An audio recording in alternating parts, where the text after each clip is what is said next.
Well, one of the best coaches in the Big 12 Conference is out and headed to the Big 10. Plus, major update on what's happening at Houston in its head coaching search. It no longer includes Gary Patterson. Welcome in. I'm John Kurtz. Here on this channel, I talk college football, conference realignment, and college basketball, all from a Big 12 angle, all week, every week. So please consider subscribing if you have not. Live shows Wednesdays and Sundays. They are a blast. Please like the video, comment on the video, and you can support the channel on Venmo at John-Kurtz-4. So a lot of coaching news in the Big 12 that happened on Thursday. We're going to start with a confirmed move here. It's been reported now on both sides of the aisle from multiple national outlets. Kansas is losing dynamic offensive coordinator Andy Kotelnicki to James Franklin and Penn State. First of all, hell of a hire for James Franklin and Penn State, and much needed. That offense needs some life. Penn State has been trying to get over the hump and take the next step. And for my money, there's been nobody better in the country at designing an offense and play calling than Andy Kotelnicki at Kansas. He's done it not only with Jason Bean this year when Jalen Daniels went down, but even Cole Ballard put together a great game plan that almost beat a top 25 team in K-State with Cole Ballard at quarterback the entire way. The guy can absolutely coach offense. I'll read to you a little bit from the article here from Adam Rittenberg at ESPN. It says Penn State is set to hire Kansas offensive coordinator Andy Kotelnicki for the same role, a source confirmed to ESPN. Kotelnicki has played a key role in Kansas's turnaround under Lance Leipold, who he worked for at Buffalo and Wisconsin Whitewater. And yeah, he had been with Lance Leipold for, I believe, the last 17 years. They've been together for a very long time, and Lance Leipold has not coached an FBS football game without Andy Kotelnicki. He'll replace Mike Urich, who was fired by Penn State on November 12th. The Athletic first reported Penn State's expected hire of Kotelnicki. Kansas did immediately, I will say this for KU, they were ready to go. They immediately had a release out where Jim Zebrowski would become co-offensive coordinator, but the team is still expected to hire a new play caller, so they at least had one of the moves there, and Jim Zebrowski, who had been the quarterback's coach, very highly thought of, and I just rattled off the Kansas quarterback situation that they've dealt with the last couple of years. Anybody that had a hand in that, in producing two quarterbacks in Jason Bean and Jalen Daniels, who performed the way that they did when they were actually healthy on the field, definitely deserves a lot of credit. So Kansas jumped on top of that. They also promoted defensive backs coach Jordan Peterson to co-defensive coordinator.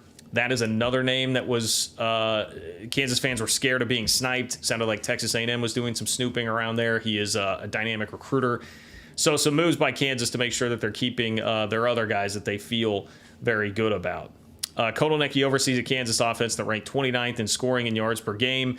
But if you go yards per play, Kansas is number 6 nationally in yards per play. They were number 8 last year. They're 22nd in points per game. It's been a really good offense under Andy Kotelnicki the last 2 years. So we'll see how Kansas rebounds from this, who they hire. But this was always going to be a challenge when you have as much success at a place like Kansas as Lance Leipold has, is going to be how do you replace coaches that leave? Just inevitable. You have that much success, people are going to want a piece of it. Okay, but what about Houston? What's going on at Houston? Well, it sounds like it's not going to be Gary Patterson and that Willie Fritz is priority number 1, which, again, you talk about great coaches. That is a great coach to zero in on if you're Houston. I think that, look, Jeff Traylor, it sounds like, interviewed. I think that would have been a great hire as well. But if Willie Fritz is the guy, that's a great guy to go after. This is from the Houston Chronicle. Well, Willie Fritz remains atop the list for the University of Houston's vacant head coaching job. His current employer is preparing to make a counteroffer. Tulane is willing to pay up to $4.5 million per year to keep Fritz, according to Football Scoop, a popular website that tracks coaching transactions. And yeah, Football Scoop, pretty good. They're usually pretty on top of things. So Tulane willing to pay up to $4.5 million a year to keep Willie Fritz. He's considered a top target for the Cougars among a short list of sitting head coaches that includes UNLV's Barry Odom and UTSA's Jeff Traylor. Former TCU coach Gary Patterson, whose name had been mentioned as a potential candidate, had a phone conversation with Houston earlier this week, but is not expected to formally interview for the job, a source confirmed. It's disappointing from a content standpoint and an intrigue standpoint. I would have loved a Gary Patterson hire at Houston.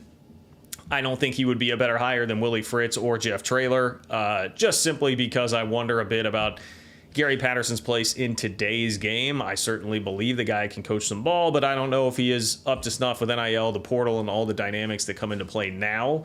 But I would have loved to see it, and I certainly respect Gary Patterson as a coach. Willie Fritz currently is the highest paid coach in the AAC. He made $2.8 million this past year, so he stands to get a sizable raise. Man, you're talking about, boy, like a 40% raise or so to go up to $4.5 million if that's what he's going to get to stay at Tulane. He said earlier this week he would not discuss his future until after Saturday, when Tulane plays SMU in the American Athletic Conference Championship game. A win will likely send the Green Wave to a New Year's Six Bowl for the second year in a row. Remember last year they beat K-State in the non-con. They went on to beat USC in the Cotton Bowl. It was a hell of a year for Willie Fritz and Tulane. Houston is in search of a replacement for Dana Holgorsen, who was fired Sunday after going 31-28 in 5 seasons at Houston.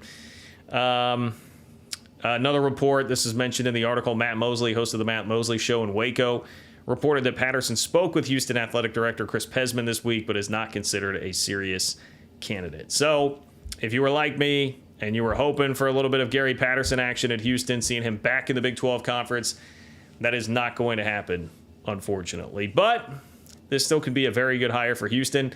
I am really encouraged, honestly, by the names that I'm seeing for this Houston job. It sounds to me like they've conducted a really good search. If you're zeroing in on Jeff Traylor and Willie Fritz, and I know Barry Odom, he was ho-hum at Mizzou, but he's done a pretty good job at UNLV. I don't think that's a terrible person to be locking in there as your third choice either. I'm pretty impressed. I'm pretty impressed with where Houston seems to be going with this, and we'll see. We'll see what the poll is going to be for Fritz. I think the decision will likely come down to, look, Houston is a very similar kind of job, but just a step up, being that it's now in one of the Power 4 conferences. The American is not, and it's not just that the Big 12 has remained in Power 4 status, but they also poached some teams from the American, so it's hurt the American's prestige. That's really what it comes down to. Does Willie Fritz want to take a job in a big city, major market, with a great fertile recruiting background there, but that has kind of underperformed here lately, trying to get it back up to snuff? Or would he rather stay where it's totally rolling right now at Tulane, big city, similar environment, similar talent pool to choose from, but in a lesser conference? Fritz is not exactly young, so it's another thing that we'll factor in here. I was going to look that up for you real quick. If Willie Fritz were a younger coach, maybe you could sit around and be more picky for a job, but if you're going to make a jump, he's 63 years old, so if you're going to make a jump, I would think you would need to start worrying about it right about now. So will Willie Fritz be comfortable to be a lifer or something of the sort at Tulane, or does he want to make that jump to Houston? And how much money would Houston shell out for him to be the head coach if the counteroffer from Tulane is really going to be $4.5 million? Seems like those are the dynamics in play right now for Houston. And if Jeff Traylor really wants to take the job, maybe if he'll take it for less than $4.5, you could save some money and still get an excellent football coach there in Traylor, who has obvious familiarity with the state of Texas. So decisions to be made here for Houston, but lots of interesting coaching news going on in the Big 12. Everybody wants to crap on this league, but everybody also always wants to come after the coaches in this league. And we've come to expect that every single offseason now. Again, please consider subscribing if you have not. Live shows on Wednesday and Sunday. They are a blast. You can support the channel on Venmo at John-Kurtz-4. Please like the video, leave a comment. All of that helps. I much appreciate all of you. Take care, and I will talk to you soon.